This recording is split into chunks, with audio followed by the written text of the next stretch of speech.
Bueno, el primer simposio está a cargo lo organizó el doctor Robert, que como todos lo conocen, él viene de Polonia, nos visita ya es el segundo año que está acá con nosotros.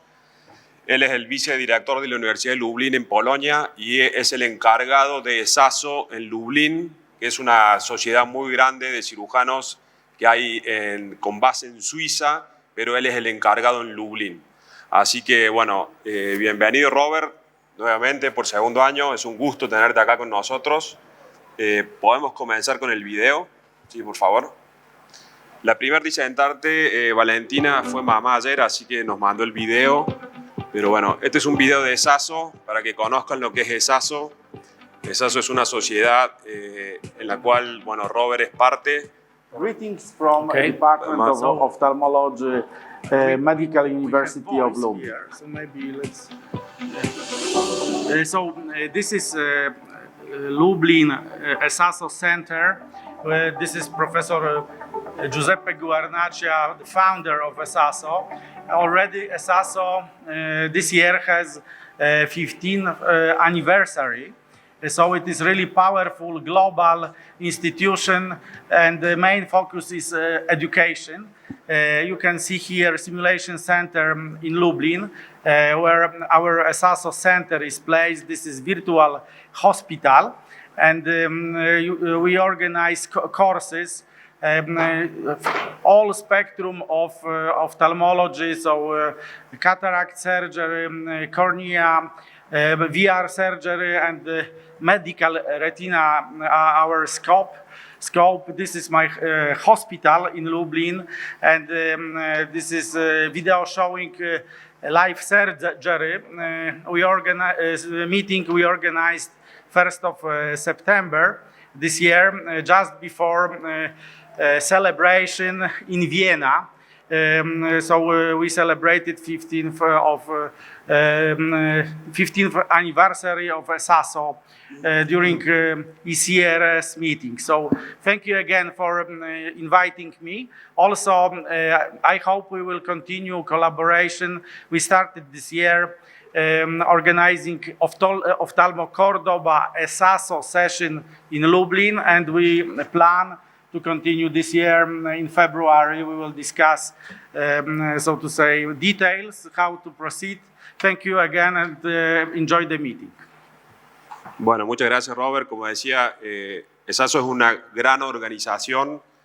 Tienen un hospital literalmente de simulación, es algo realmente impresionante. Con Germán estuvimos en febrero del año pasado. Es un lugar digno de conocer, un lugar realmente increíble para toda la medicina. En realidad tienen simulación de todas las especialidades médicas, así que es increíble. Robert organiza un congreso todos los febreros, así que los que quieran ir están invitados, están todos invitados. Bueno, ahora Germán va a comenzar con el simposio de ESASO, así que adelante Germán. Bueno, vamos a arrancar ahora con los panelistas Ángel Barroso, Robert.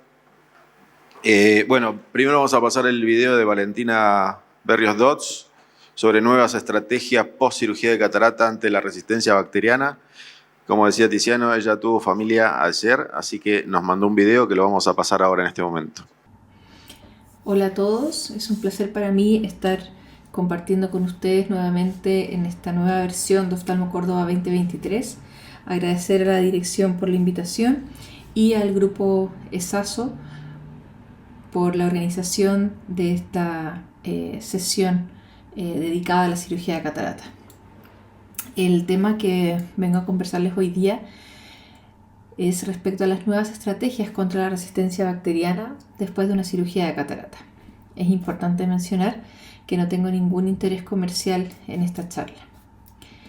Entonces, para contextualizar un poco la resistencia antimicrobiana y evaluar la magnitud del problema, es que les muestro esta gráfica con las muertes anuales atribuibles a la resistencia de los antimicrobianos en comparación con otras causas importantes de muerte. Actualmente alrededor de las 700.000 muertes son atribuibles a esta causa y se estima que para el año 2050 se bordee los 10 millones. ¿Cuáles son las causas de la resistencia a los antibióticos? Se puede desarrollar de manera natural, ¿cierto? Principalmente a través de mutaciones genéticas, pero también el uso excesivo de antibióticos ha acelerado este problema, convirtiéndose entonces la resistencia de los antimicrobianos uno de los mayores desafíos para la salud pública en la actualidad. Como mencionamos, gracias al uso inadecuado de los antibióticos, el problema está en aumento. Se ha visto que hasta un 41% de los casos de endoftalmitis causada por Staphylococcus aureus pueden involucrar a la gama de meticilino resistente.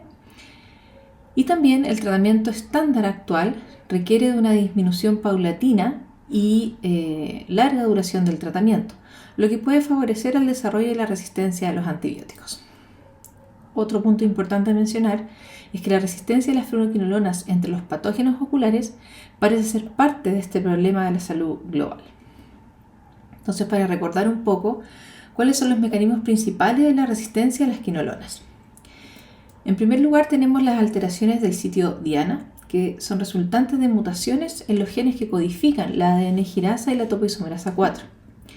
Por otra parte, la síntesis de proteínas protectoras que inhiben la unión de las quinolonas.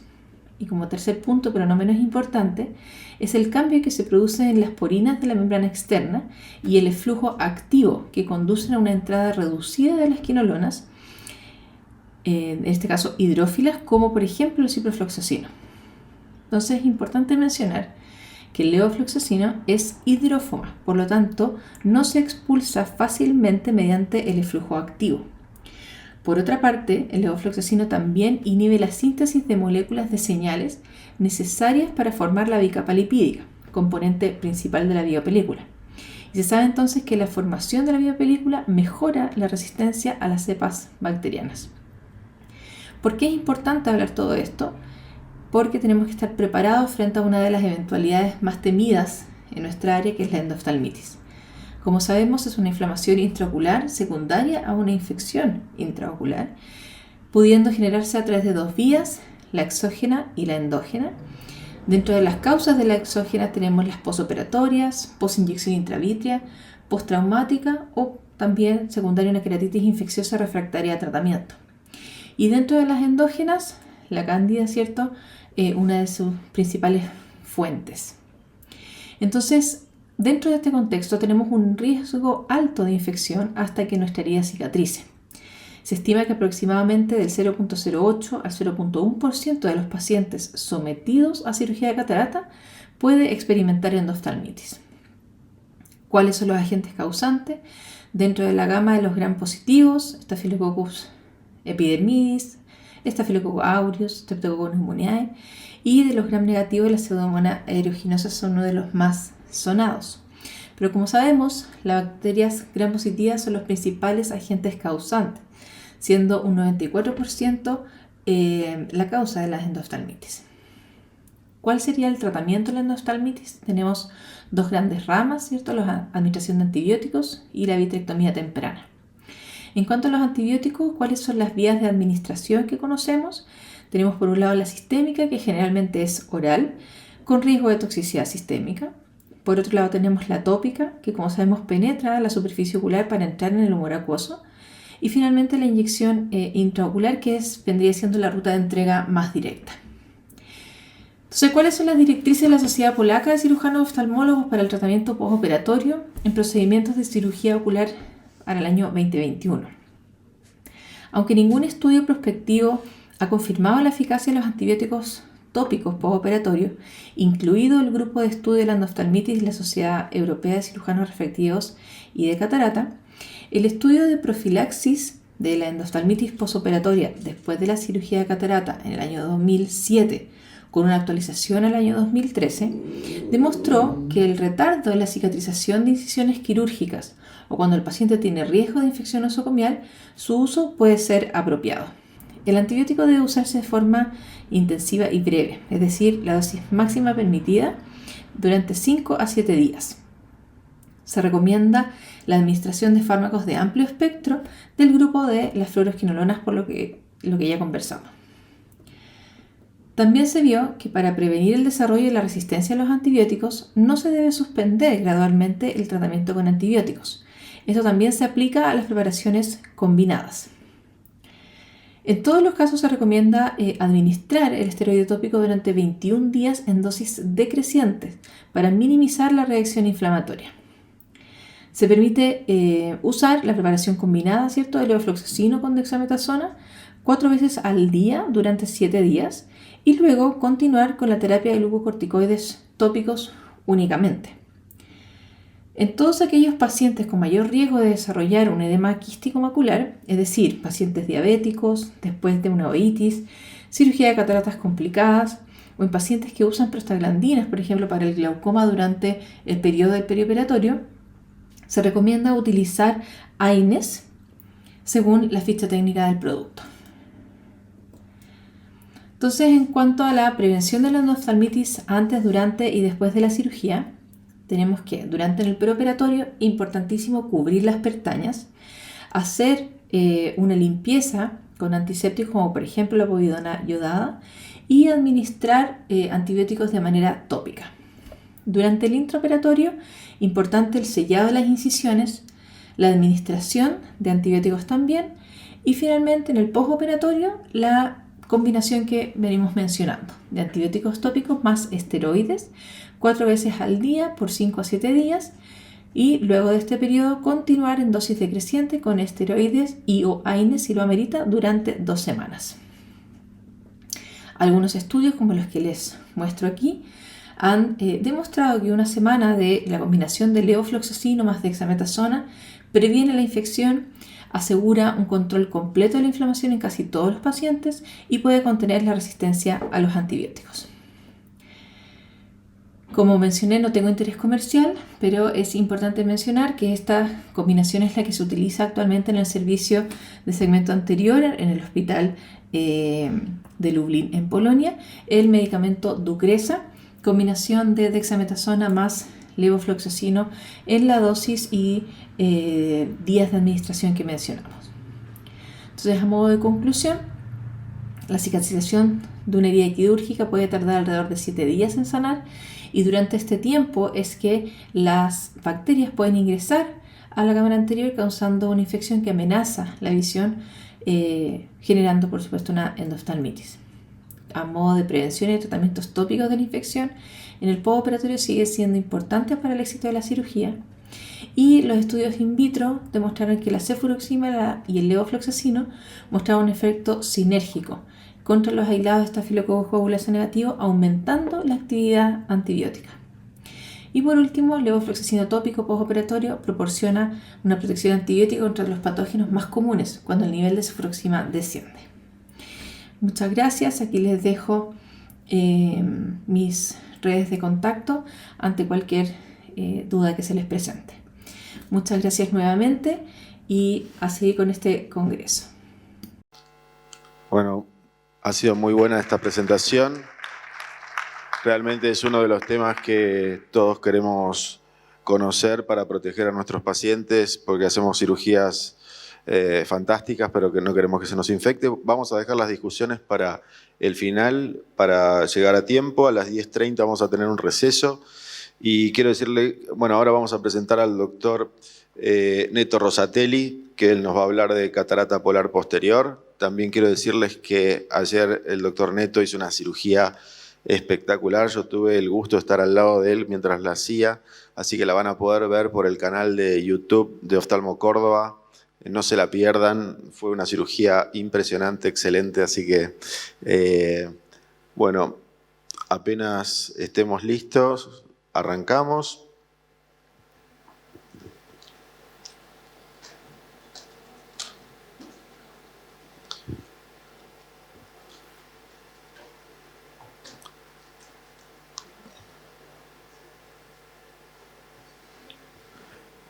Todo lo que es, bueno, el congreso va a estar en el canal de YouTube grabado, así que esto se va a poder seguir viendo en el futuro. Vamos a poder ver toda esta cirugía. Bueno, mientras esperamos, si alguno quiere hacer alguna pregunta, ¿cómo tratan a sus pacientes en los postoperatorios, preoperatorios con... Sí, doctor.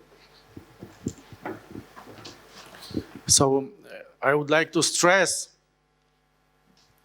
that this topic now in Europe is very important because as I was a resident, I was told to treat my patients for at least 4-5 weeks using antibiotics with tapering, so lowering the dose. And of course, it was a big mistake. Now we know that only short and intensive antibiotic therapy is effective and preventing also antimicrobial resistance, which is so important because we know now that ophthalmology has only levofloxacin and fluoroquinolones, which are still active. The rest of antibiotics are not so active as before. And if we will make mistake and will build antimicrobial resistance, then we will have problems with endophthalmitis, with infections. Dr. Valentina Berrios-Dolz is participating in our studies in Poland, also on keratoconus, early diagnosis of keratoconus. So I'm really happy that she agreed to present also this project. Thank you very much, Robert. Bueno, vamos a continuar con el doctor Ángel Barroso, que nos visita de Venezuela. Muchísimas gracias por estar con nosotros, Ángel. Realmente es un placer. Mientras el doctor Neto soluciona el problemita de la compu. Y vamos a hablar ahora de selección de las lentes intraoculares en casos desafiantes.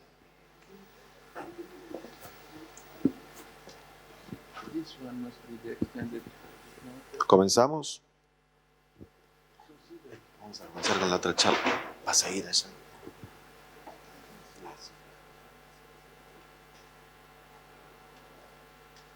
¿Sí?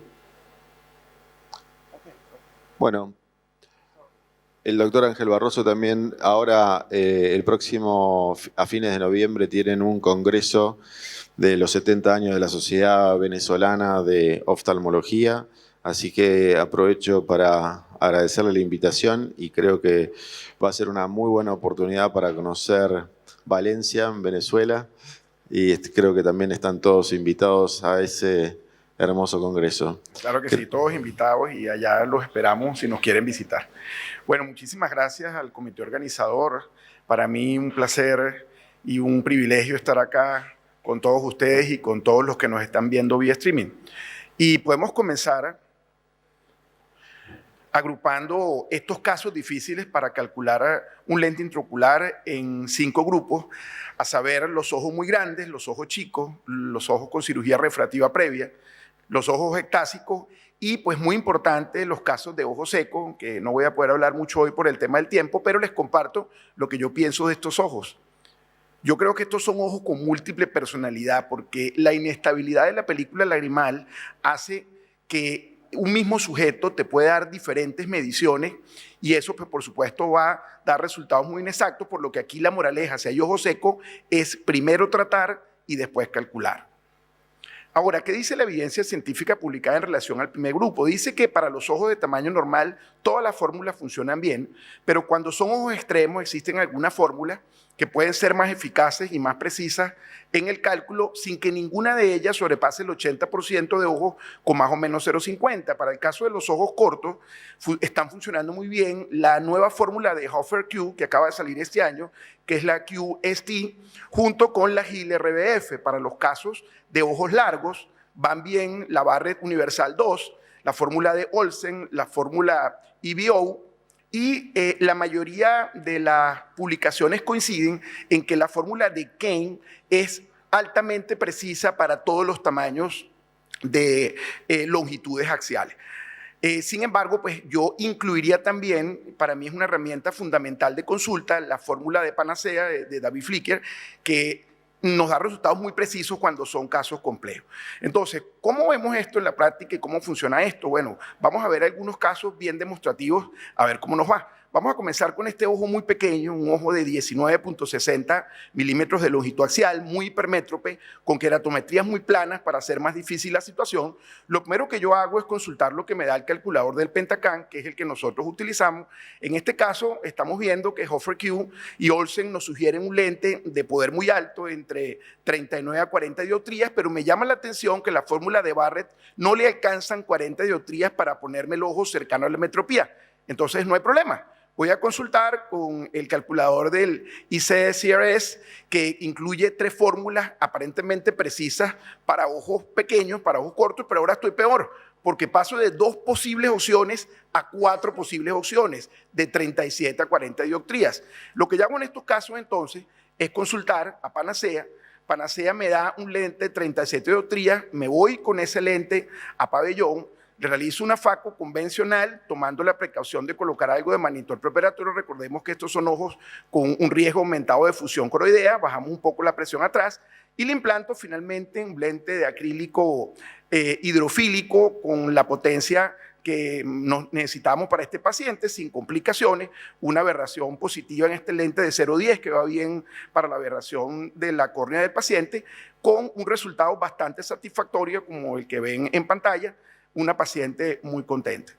Ahora, ¿qué pasa en los casos en que los pacientes tienen cirugía refractiva previa? Lo que sucede acá es que tanto las máquinas como las fórmulas de cálculo convencional tienen una especie de ceguera a la pérdida del equilibrio entre la superficie anterior o entre el poder refractivo de la superficie anterior y la superficie posterior de la córnea. En los casos de aplanamiento corneal, como es en la ablación miópica y en la queratotomía radiada, que se comportan de manera similar, lo que sucede es que la máquina sobreestima la potencia total de la córnea y por lo tanto subestima la potencia del lente intraocular, lo que nos aumenta el riesgo de resultados hipermetrópicos. Todo lo contrario pasa cuando aumenta el poder de curvatura anterior en los casos de la ablación hipermetrópica, donde la máquina erróneamente subestima la potencia refractiva de la córnea y por lo tanto existe el riesgo de que el lente quede sobreestimado. Por otra parte, la evidencia científica publicada nos dice que para casos posoperados de láser hipermetrópico, ninguna fórmula pasa del 70% de ojos con más o menos 0,50 y nos recomienda la fórmula TrueK, no History, para calcular estos casos. En el caso de ablaciones miópicas, aplanamiento corneal y en la queratotomía radiada, aumenta un poco la efectividad de estas fórmulas, 85% de casos con más o menos 0,50, y las fórmulas que aparentemente son más efectivas son la Haggis-L, el Hill-Podvin que trae el Pentacam, los calculadores que funcionan en base OCT y también es muy efectiva la TrueK No History. Entonces vamos a ver este caso de una paciente en un postoperatorio de cirugía LASIK para hipermetropía.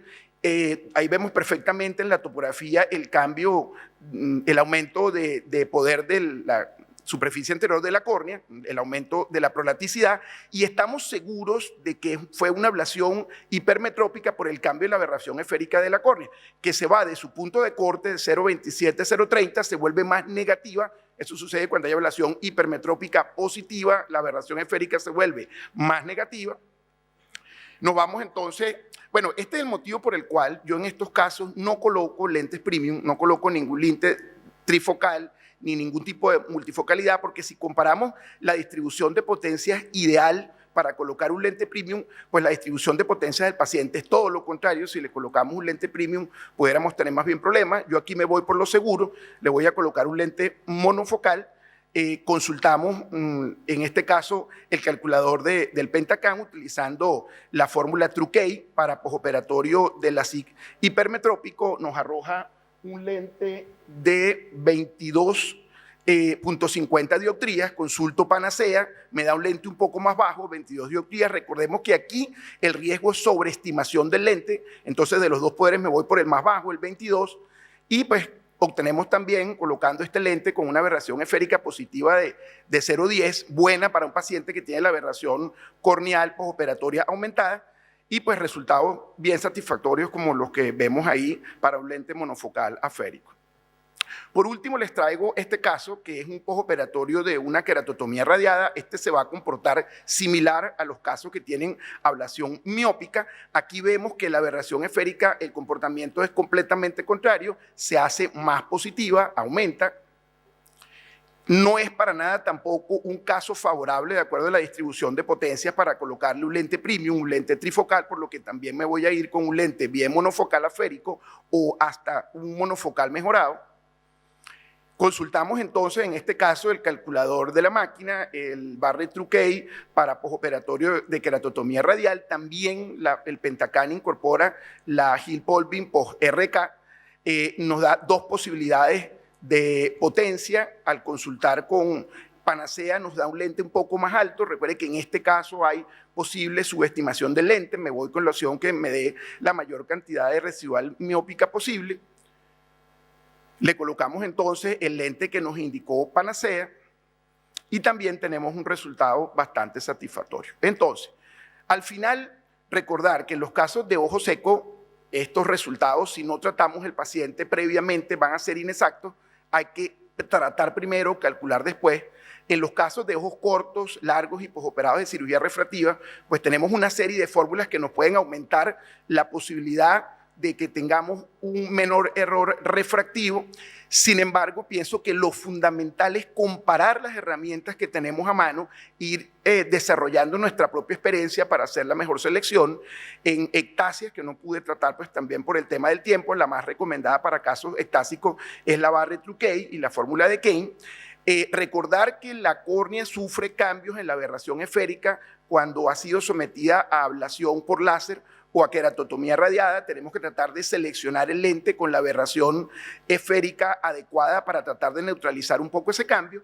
Y finalmente, ante la duda, pues siempre preferir una residual miópica y evitar a toda costa la hipermetropía. Esto ha sido todo lo que les tengo por hoy. Muchísimas gracias y pues gracias por tantas atenciones y por tanto cariño aquí en Oftalmo Córdoba. Se les quiere mucho y esperamos en Venezuela. Muchísimas gracias. Muchísimas gracias, Ángel. Bueno, continuamos ahora con el doctor Ángel Barroso. Vamos a dejar las discusiones para el final.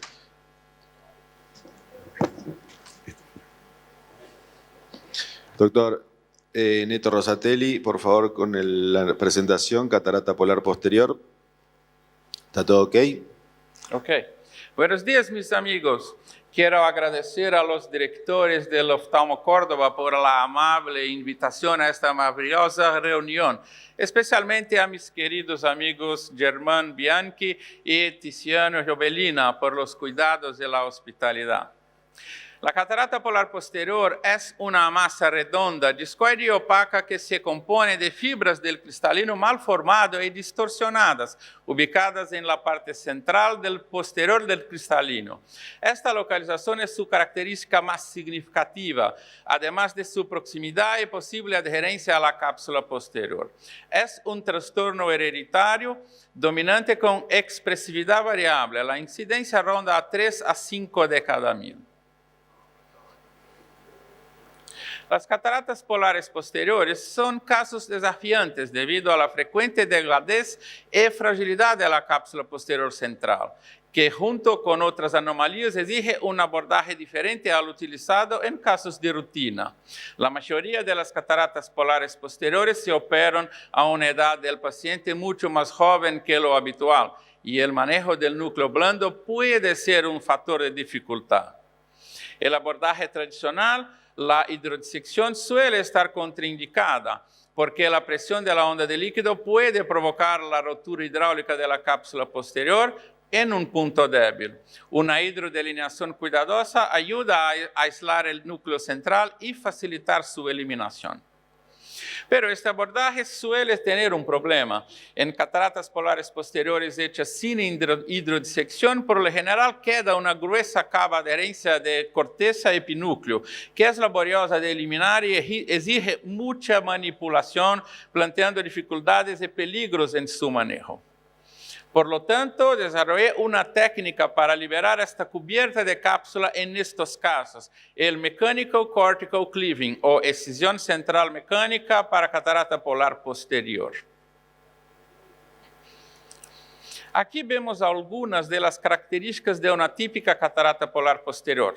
Recuerde, realizar una capsulorhexis perfectamente centrada y dimensionada es imperativo cuando se trata de cataratas polares posteriores, ya que puede soportar un alío colocado en el surco con captura óptica como plan B, en caso de ruptura de la cápsula posterior. Entonces, ¿qué es la escisión cortical mecánica?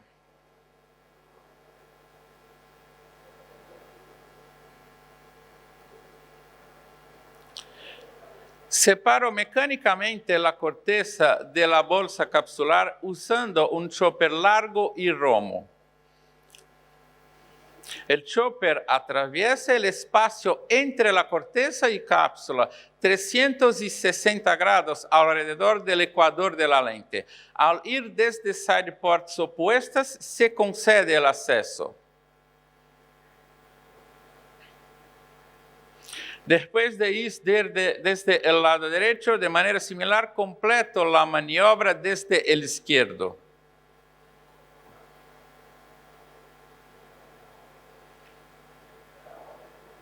El núcleo queda entonces completamente libre y realizo con seguridad su giro para liberar toda la corteza de la bolsa capsular, aunque este no es un paso obligatorio. Luego se puede realizar el manejo rutinario del núcleo según la preferencia del cirujano y la dureza del núcleo, lo que se facilita enormemente con los pasos anteriores. En la gran mayoría de los casos no queda corteza. Repasemos algunos detalles de la técnica. Es mejor acceder a través de dos side ports opuestos. No se realiza hidrodisección. La hidrodelineación, aunque no es necesaria, puede realizarse si el cirujano así lo desea. El chopper largo y romo debe percorrer el ecuador de la lente alrededor hasta lograr la total liberación del núcleo. La excisión cortical mecánica se puede realizar bajo viscoelástico o irrigación con la sonda de Faco. La técnica tiene muchas ventajas, es muy sencilla y por lo tanto muy reproducible. La liberación cortical completa se logra rápidamente con una necesidad mínima de manejo adicional, lo que minimiza el riesgo de ruptura capsular en el paso de manejo de la corteza. Además, se puede realizar con parámetros fluídicos muy bajos, lo que resulta beneficioso en presencia de fragilidad de la cápsula posterior. Finalmente, esta técnica también puede ser realizada en CICS, en cirugía manual de catarata. La principal desventaja de la técnica es que requiere cierto grado de experiencia y habilidad por parte del cirujano. La maniobra no es demasiado difícil, pero el cirujano debe estar familiarizado con el uso de un chopper largo en el ecuador del cristalino sin visualización directa. He estado usando esta técnica durante años y la encontré muy eficaz y segura, ya que nunca había experimentado una rotura capsular posterior. Espero que les sea útil. Simplifica el manejo de cataratas polares posteriores. Si una idea no parece absurda al principio, entonces no hay esperanza para ella. Muchas gracias por la atención. Muchas gracias, doctor Neto. Realmente es un honor tenerlo acá y ha sido muy buena su charla. Bueno, ahora vamos a estar con la doctora Vanessa Pongo, de la ciudad de Piura, de Perú. Ella es especialista en córnea, cirugía refractiva y cataratas, así que estamos muy contentos de tenerla con nosotros. La escuchamos. Buenos días con todos. Primero, mi agradecimiento a la organización, a toda la familia de Oftalmo Córdoba, y es un honor compartir esta sesión en el grupo de ESASO con queridos y reconocidos profesores, colegas y amigos. El tema que he escogido para esta mañana es el IC8, Small Aperture IOL. Para mí ha sido un placer empezar a trabajar con este tipo de lentes. Fue aprobado el año pasado en la FDA y para mí es una solución para todos los pacientes con córneas irregulares. Por mi especialidad me derivan muchos pacientes con córneas de este tipo, entonces para mí ha sido muy buena la elección de este tipo de lente. Como les decía, fue aprobado el año pasado. Y al comienzo, los primeros trabajos en Europa nacieron con pacientes únicamente presbitas, con córneas estándar, y a los cuales se les indicaba el implante de este lente en el ojo no dominante, dejando una miopía de menos 0,75. Pero con el tiempo se fueron dando cuenta que el implante bilateral daba buenos resultados y obviamente al tener este efecto estenopeico que bloquea todos los rayos de luz que son aberrados de la periferia en córneas típicas irregulares, va a permitir una mejor visión, una mejor profundidad de campo, gracias a esta propiedad estenopeica. Y a diferencia de los lentes que ustedes ya conocían, porque aquí en Argentina se comercializó por mucho tiempo, Morcher es un lente que también tiene efecto estenopeico, pero no tiene valor, se coloca en sulcus y solamente era transparente a luz infrarroja. A diferencia de este lente en que nosotros podemos escoger los poderes, colocarlo en saco, hacer una cirugía de catarata estándar, y entonces todos esos beneficios añadidos para corregir este tipo de córneas irregulares. En esta imagen, para los que quieren entender un poquito más qué es lo que hace el efecto estenopeico, lo he tomado de un efecto estenopeico en fotografía, ejemplo de fotografía, y lo que nos va a aumentar es la profundidad de campo y de enfoque. Y si ustedes ven la última imagen donde la pupila, simulamos una pupila pequeña, vamos a ver que la resolución y la nitidez entre los diferentes objetos es demasiado grande, muy diferente a que tengamos pupilas grandes. Entonces, ¿qué características son importantes aquí? Esta máscara que nosotros vemos a nivel central está hecha de fluoruro de polivinilideno con unas microperforaciones y pigmento de carbono. ¿Por qué se dan estas microperforaciones que son 3.500 y varían en tamaño de 7 a 10 micras? ¿Por qué son importantes? ¿Qué pasaría si mi máscara es opaca en su totalidad? Yo le estaría quitando el beneficio de una iluminación retiniana adecuada. Entonces, esas microperforaciones, que a simple vista nadie las ve y no las toman en cuenta, sirve para conservar una luminancia dentro de valores estándares que me permitan buenos resultados. Como vemos, tiene una apertura central de 1.23 y un diámetro de 3.23. ¿Listo? La constante que utilizamos en este lente es de 120.5. Y ustedes pueden customizarlo según sus equipos. En mi caso, yo lo puedo customizar tanto en el IOL Master 500 como en el IOL Master 700. ¿Listo? Solamente que para el IOL Master, para los que usan IOL Master, se van a dar cuenta que mientras en el IOL Master 500 simplemente les van a pedir la constante, en el IOL Master 700 también le van a pedir el lens factor. ¿Listo? Que se ha encontrado que este tipo de lente tiene muy buena tolerancia al astigmatismo y a los defectos residuales, siempre que este astigmatismo sea menor de 1.5 y un efecto residual menor a 1 dioptría. Eso nos da una ventaja porque nosotros no tenemos acceso a tanta tecnología, digamos, en Sudamérica, y digamos que el beneficio, comparando con lentes ajustables a la luz, entonces nos da esa posibilidad de jugar con esos rangos de tolerancia. Si ustedes ven las imágenes, todas las distancias, tanto lejana, intermedia y cercana, van a ser mucho mejores si nosotros consideramos astigmatismos menores a 0,75, porque ahí todavía se conservan visiones entre 20/20 y 20/30, mientras que si nosotros ponemos astigmatismos mayores a 1,50, ya baja a 20/50 las visiones, y eso es importante que lo tengan en cuenta. Respecto a los resultados y complicaciones, en realidad las complicaciones que se van a presentar son similares a las de cualquier cirugía. Se han reportado solamente un caso de edema macular cistoide y 2 casos de presión intraocular elevada secundaria a los corticoides, así que por ese lado no hay problema. Si necesitáramos hacer una capsulotomía YAG láser, ya hay trabajos, porque en Europa el lente lleva 4 años en estudio, entonces se realiza sin ningún problema a nivel central.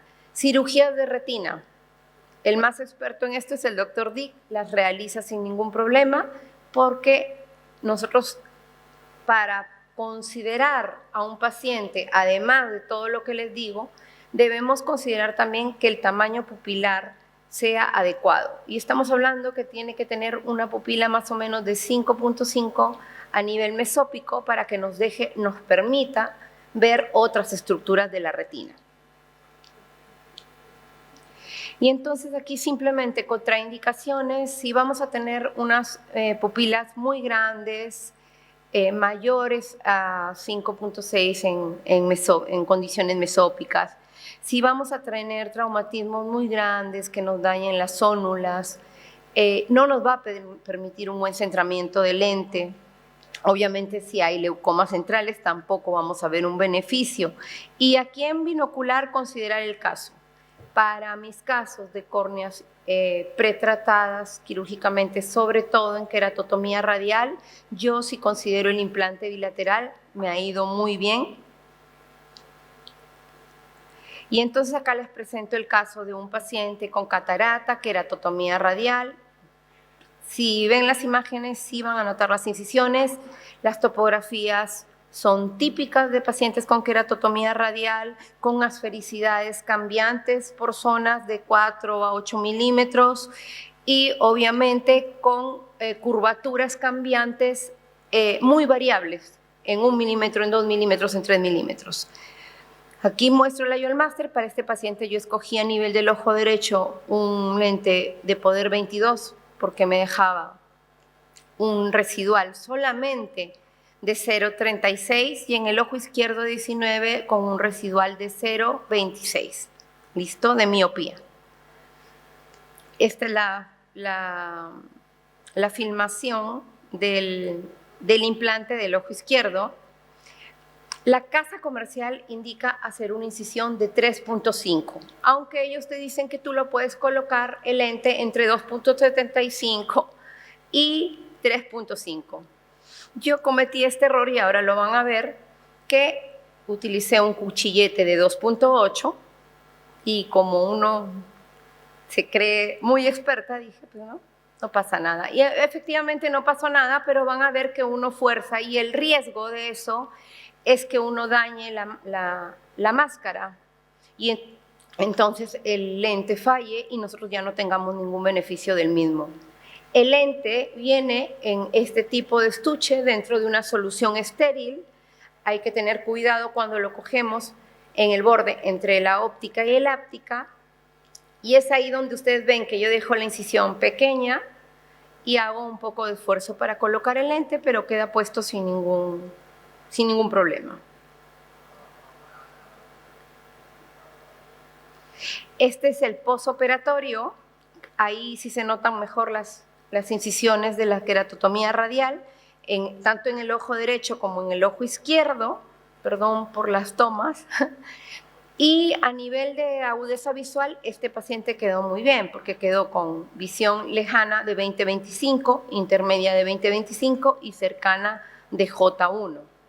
A este tipo de pacientes yo los evalúo con un dispositivo que generalmente en Perú nosotros usamos en transportes para las licencias de conducir, donde puedo evaluar visión intermedia, visión, sin perder tiempo, todo lo que es respecto a calidad visual. Es una máquina muy buena y en verdad a mí me ahorra tiempo. Tips. Obviamente, como ya se ha hablado en previas charlas, optimizar superficie ocular.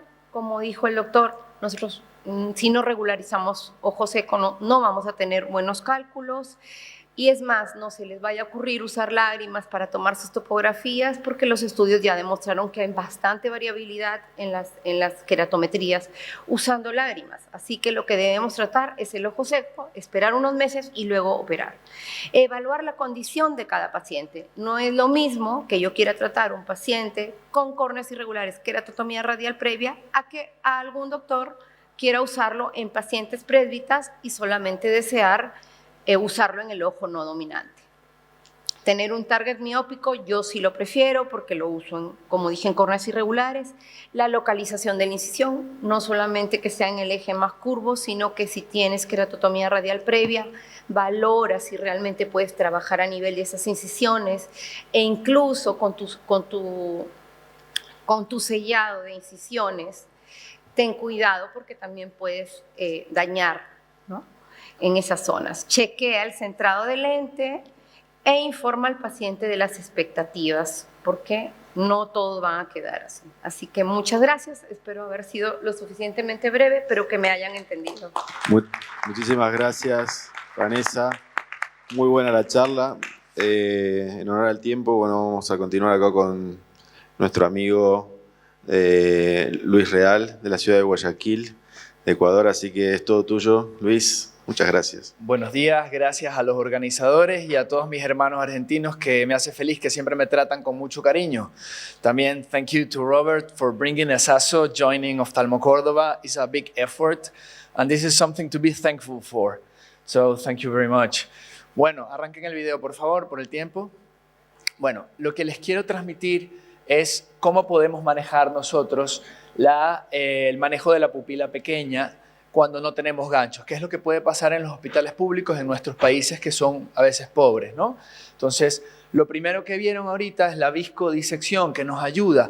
No es que nos abre la pupila demasiado, ¿sí? No es nada para llamar a casa a contarlo, pero nos da 1 milímetro que nos da algo de manejo también para poder hacer la rexis. Ahí ven otra vez la viscodisección, nos da un poquito más de apertura pupilar y el secreto es que se vayan siguiendo el borde de la rexis si tienen una pupila mediana o por debajo de la rexis si tienen una pupila pequeña como la que ven allí.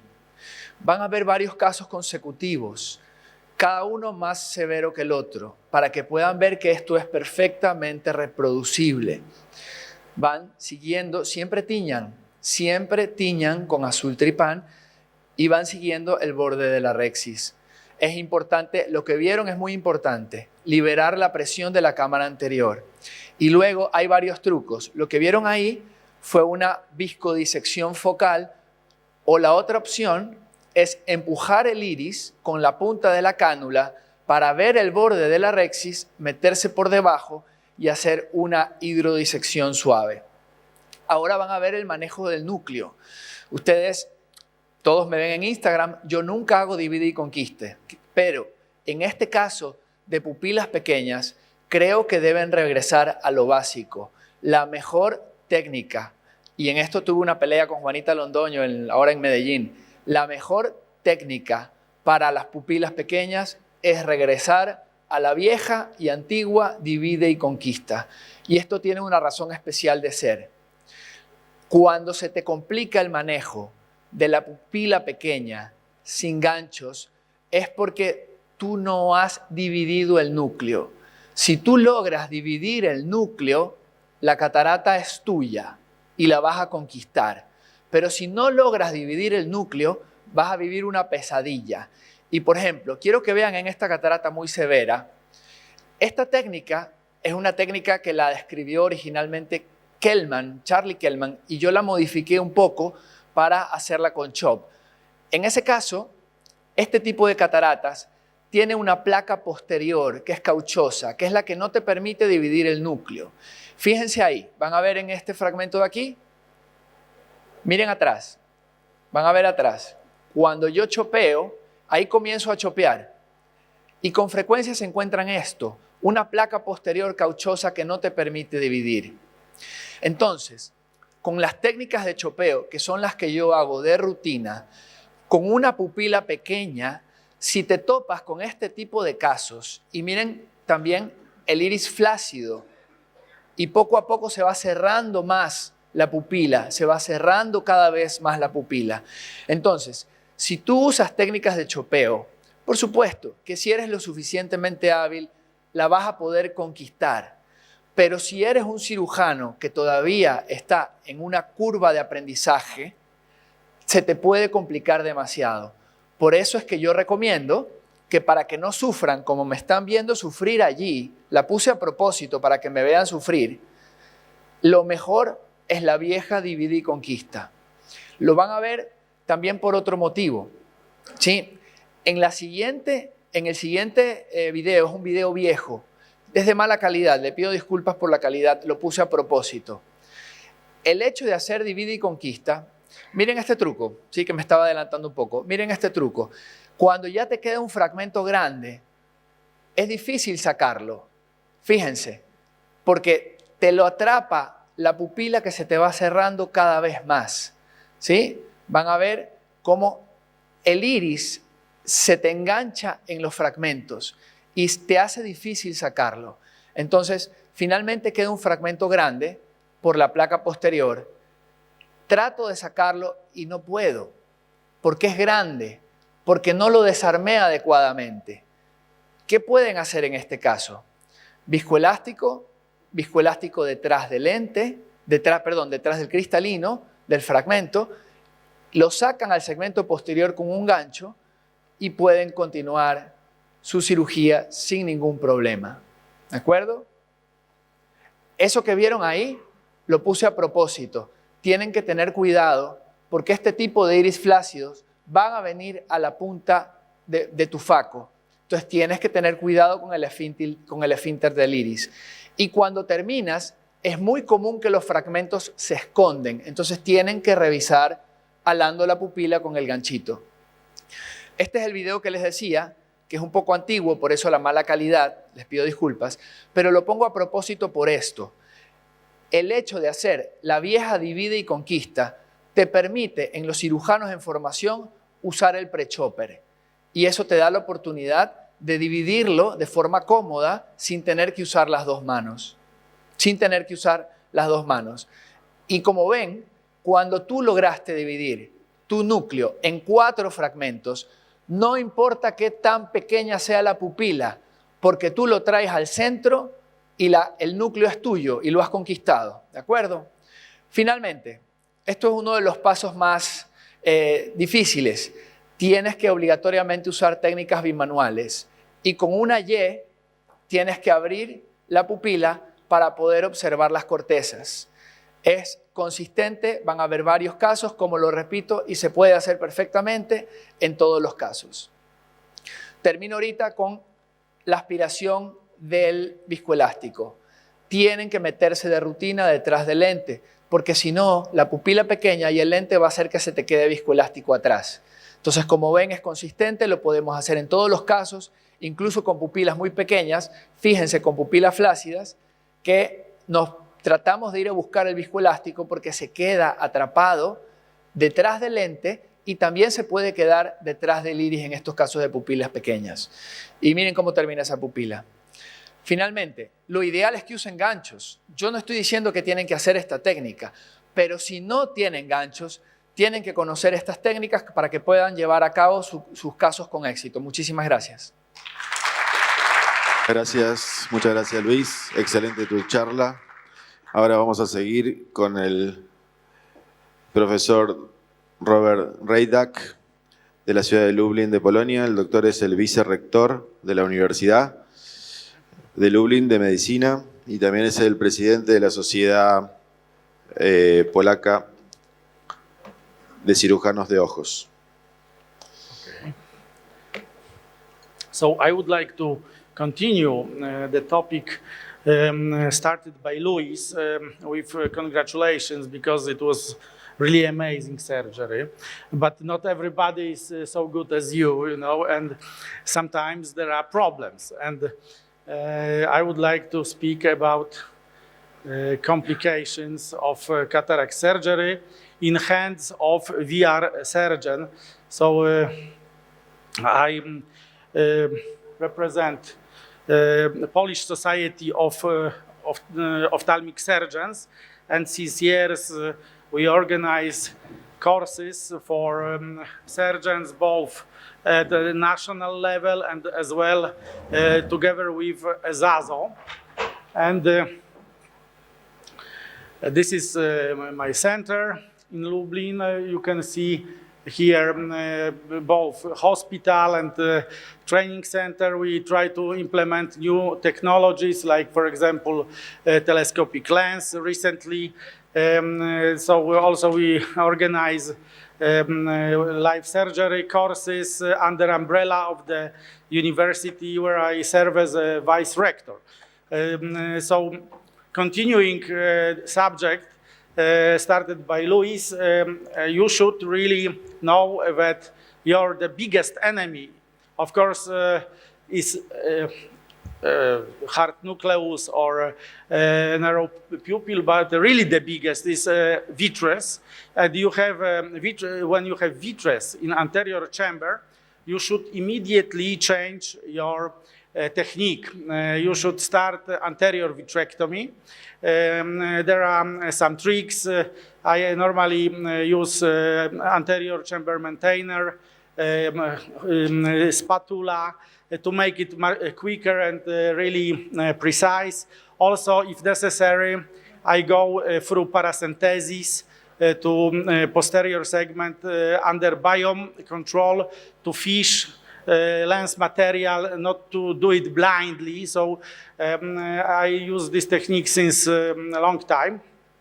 But of course, sometimes there are really much more, let's say, dangerous situations like dropped nucleus, dislocated or dropped IOL, retinal detachment, endophthalmitis, or a suprachoroidal hemorrhage. So I would like to show you a series of cases which are, I think, quite interesting, coming from Poland.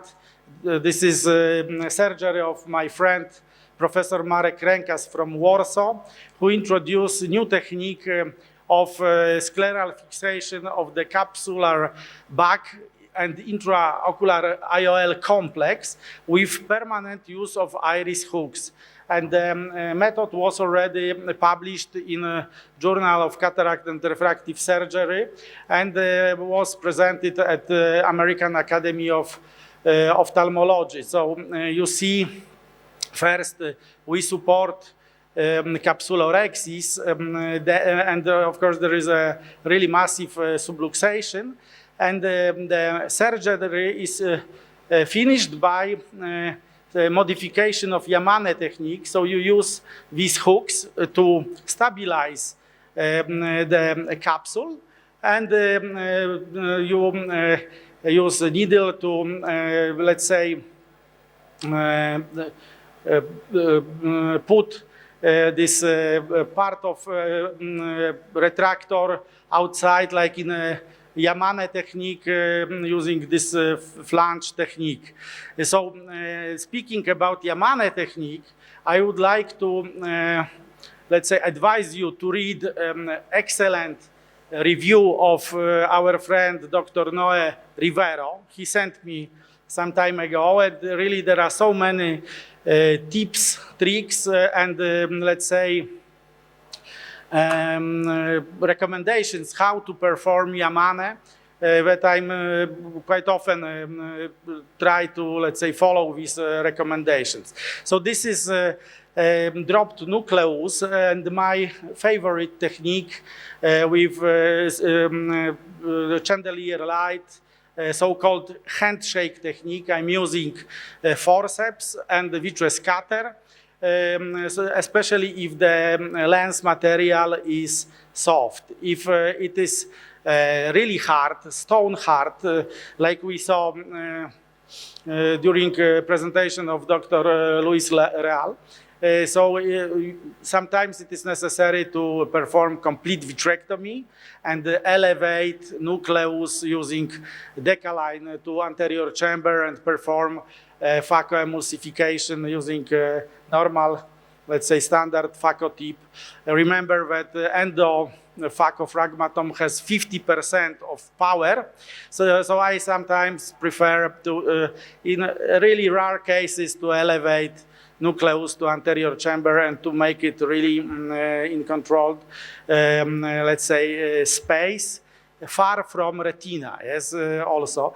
But it is necessary to perform really complete vitrectomy to remove all remnants of the vitreous.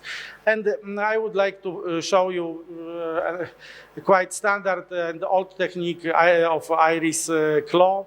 Artisan lens we are using since years, but recently we also started to implant Carlevale IOL. This IOL comes from Italy. It was invented by Dr. Carlevale, and it starts to be popular also in my country.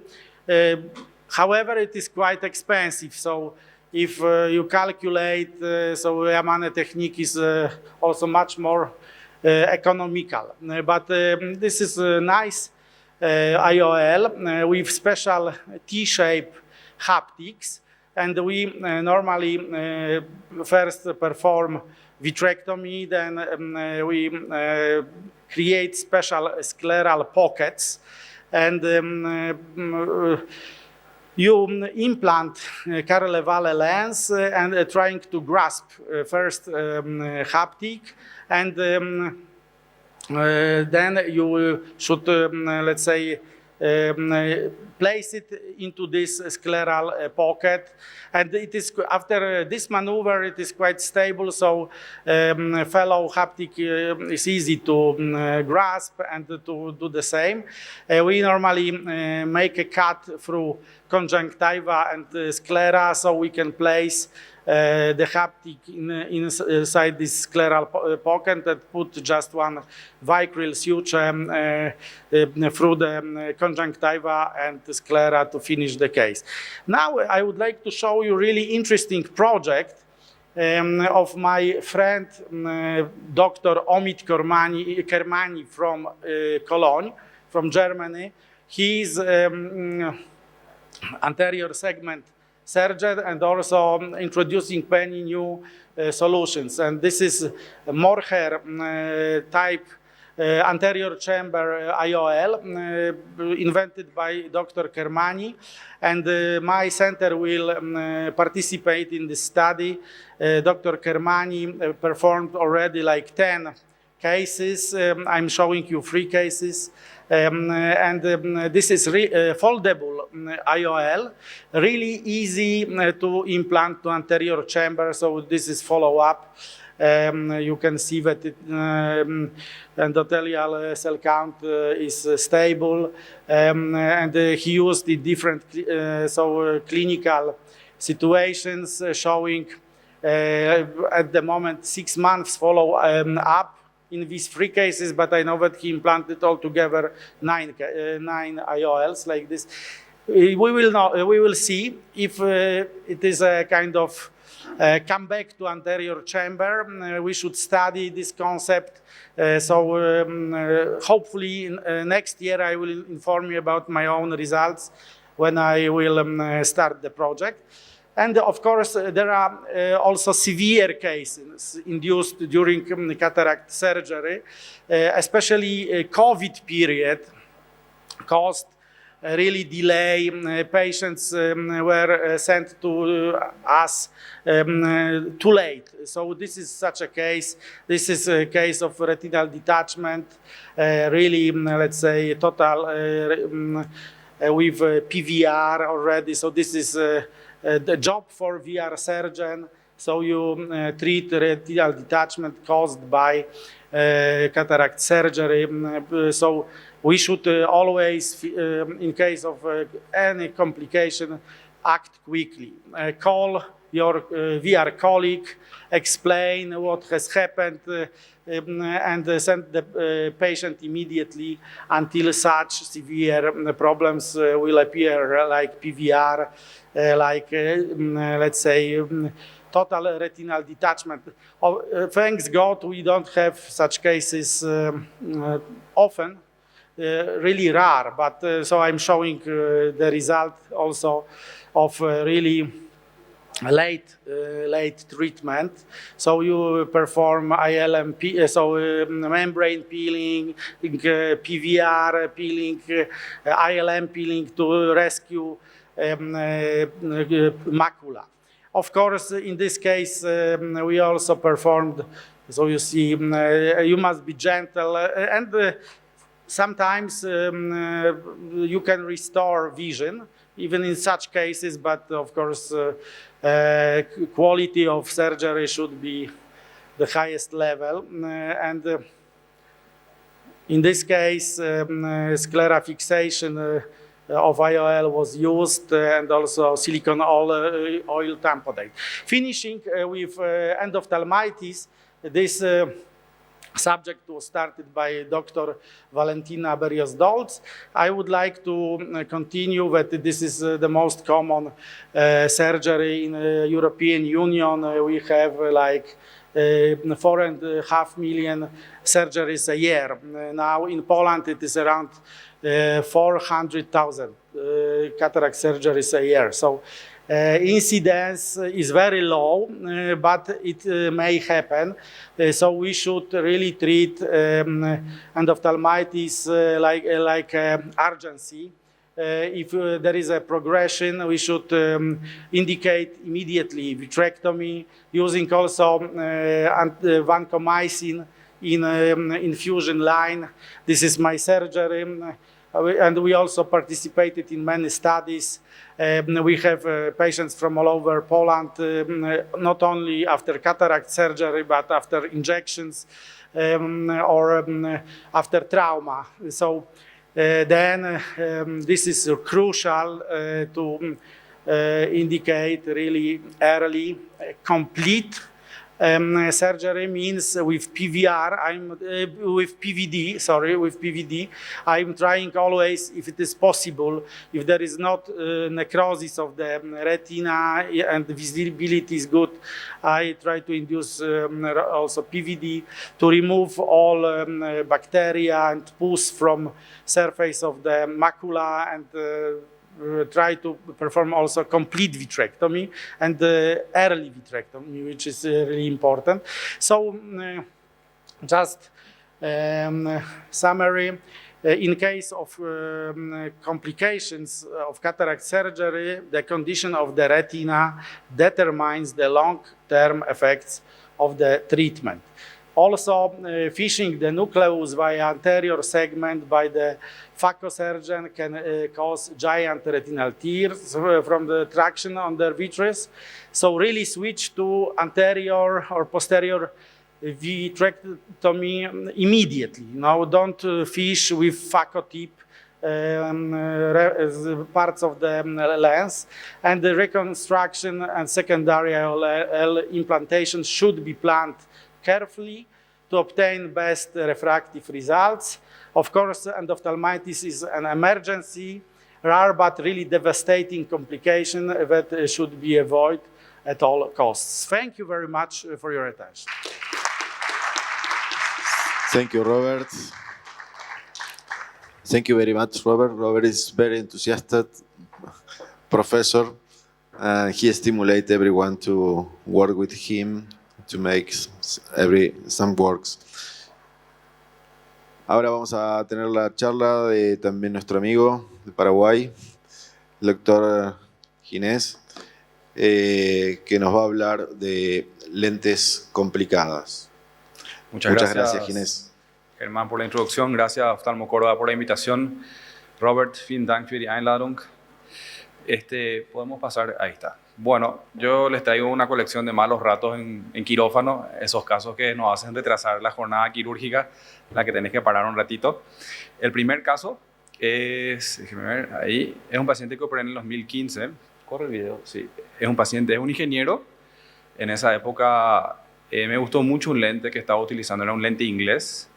La marca era Rumex, que tenía un filtro amarillo que nos prometían como algo espectacular.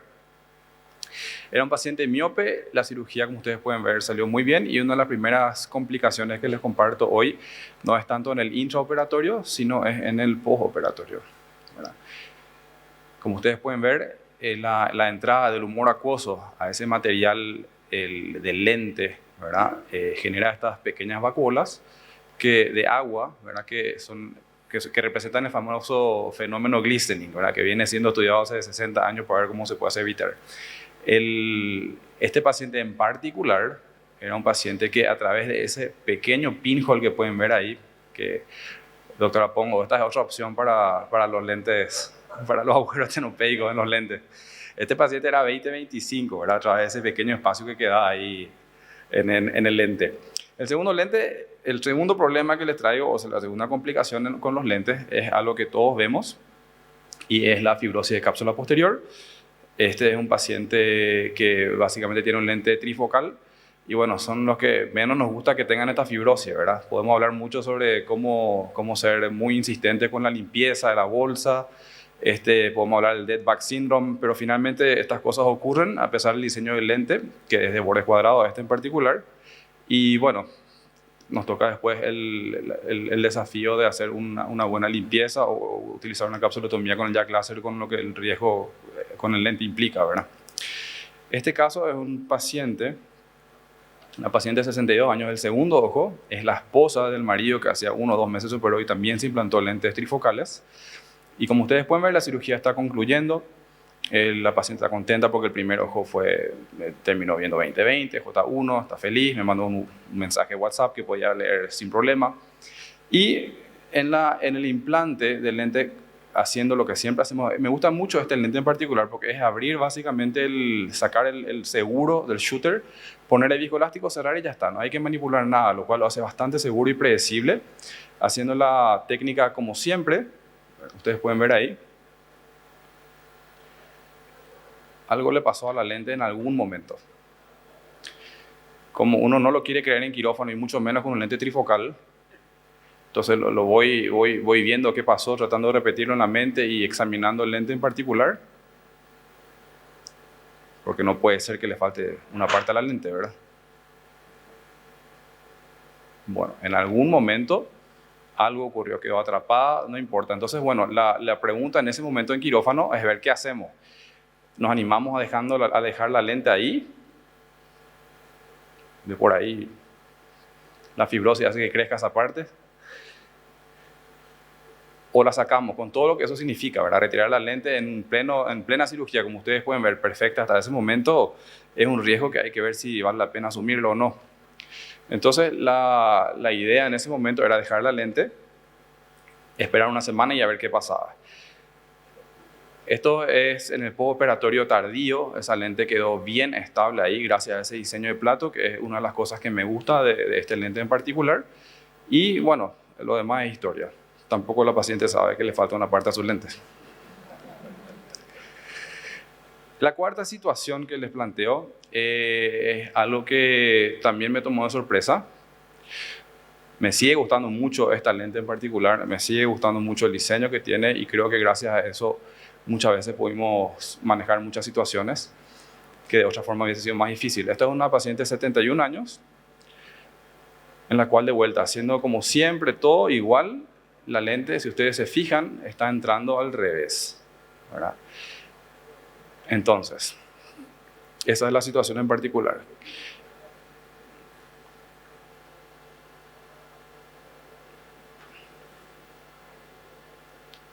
Bueno.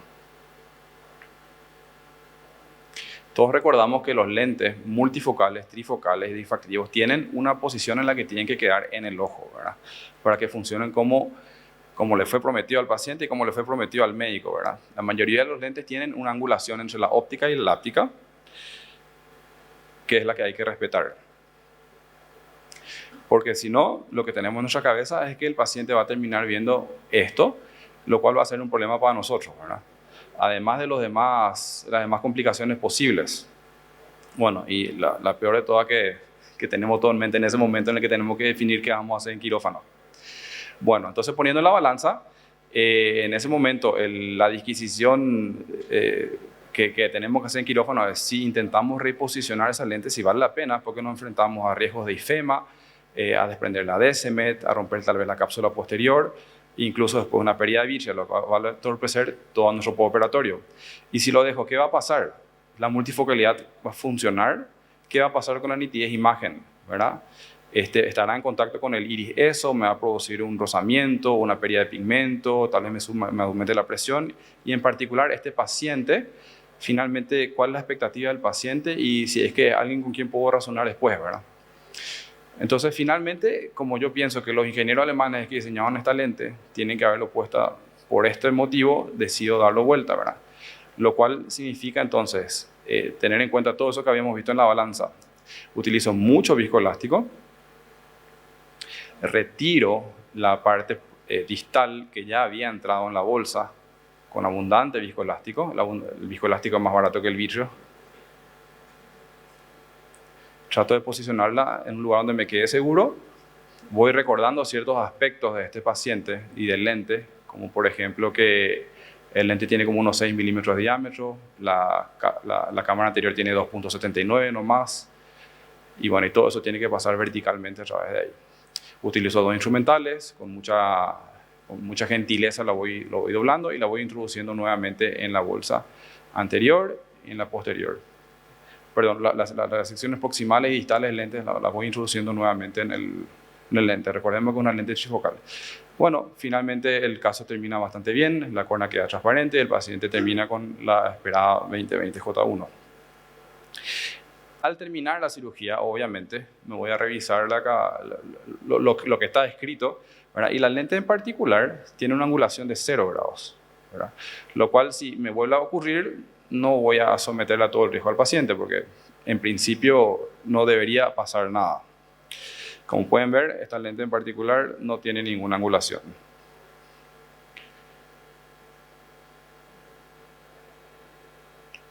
La pregunta que sí me queda es, ¿qué pasa con esto, verdad? Pero bueno, yo estoy contento porque lo dejé como tenía que estar. El siguiente caso es de un paciente que se dedicaba a asesorar empresas de 72 años y él estaba en la mesa de reuniones y a él le conflictuaba el tema de tener que mirar de cerca, mirar la pantalla y quería alguna solución. Él había escuchado de las lentes multifocales, entonces viene a preguntar si es un buen candidato, si es que es una opción para él.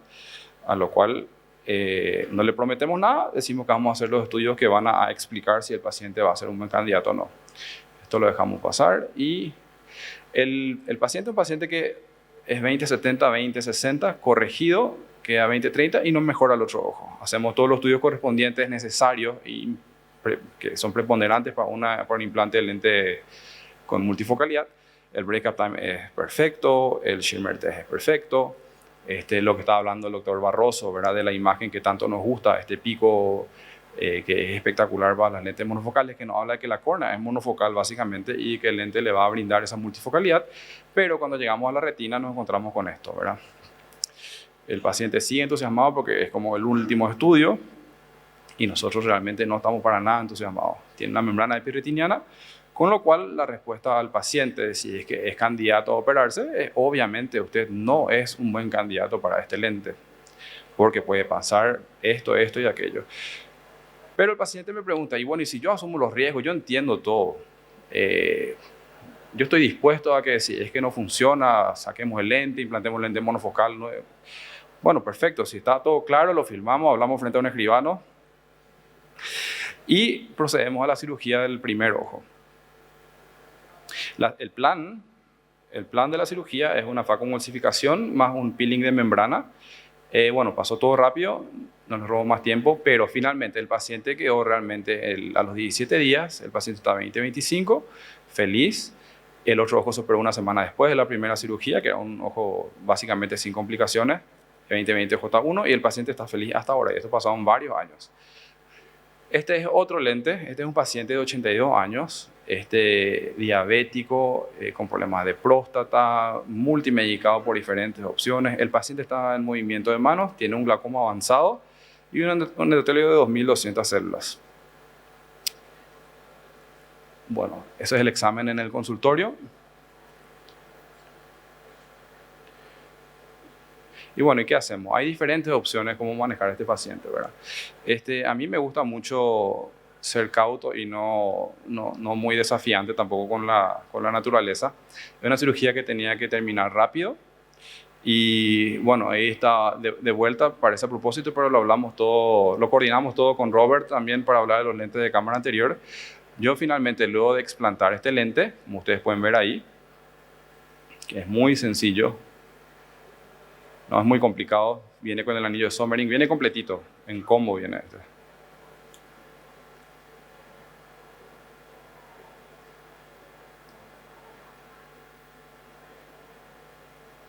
Siempre un buen colchón viscoelástico. Y este lente en particular era muy fácil de explantar, ¿verdad? Muy blandito. Dada la situación del paciente, el tiempo de cirugía, la expectativa del paciente, la expectativa de vida del paciente, el buen recuento endotelial, decidió implantar un lente de cámara anterior, con lo cual el paciente quedó con su mejor visión y con la córnea transparente y clara hasta hoy en día. Este es un caso que no se filmó, pero básicamente el lente entra al ojo, ¿verdad? Y yo lo voy sacando en pedacitos, ¿verdad? El shooter se encargó de triturarlo. Y este es otro caso súper interesante porque la hija, colega, esta paciente es esposa de médico, de un cirujano plástico. La hija está al lado mío sentada en quirófano porque quería ver la cirugía de su mamá. Y a lo que igual no nos negamos porque nuestro ego es muy grande cuando empieza la cirugía siempre. Y como ustedes pueden ver, no sé si el video pasó ahí. Bueno, la áptica distal se pliega y termina, como ustedes pueden ver en la imagen de arriba a la izquierda, ¿verdad? Entonces, se pudo ver acá, logramos un poquitito modificar el áptica manualmente, con lo cual nos dio una segunda chance de implantar el lente. El lente quedó impecable en la bolsa, quedó muy lindo. Este caso lo habíamos hablado por WhatsApp en Oftalmo Córdoba. Y el lente quedó estable en el tiempo. La córnea perfecta y la paciente feliz también. Muchísimas gracias.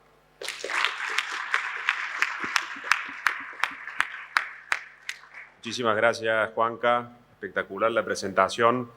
No sé si alguien quiere hacer alguna pregunta, alguien quiere preguntar algo a los doctores de las presentaciones. Germán, ¿alguna pregunta que tenga? Robert, any question? Let me summarize. Yeah, you can. So, on behalf of ESASO and Oftalmo Córdoba, I would like to tell that this session was really highly interesting and also very important questions were asked, but they were also answered. So really I'm grateful to all the speakers panel for really presenting a very important issue concerning cataract surgery.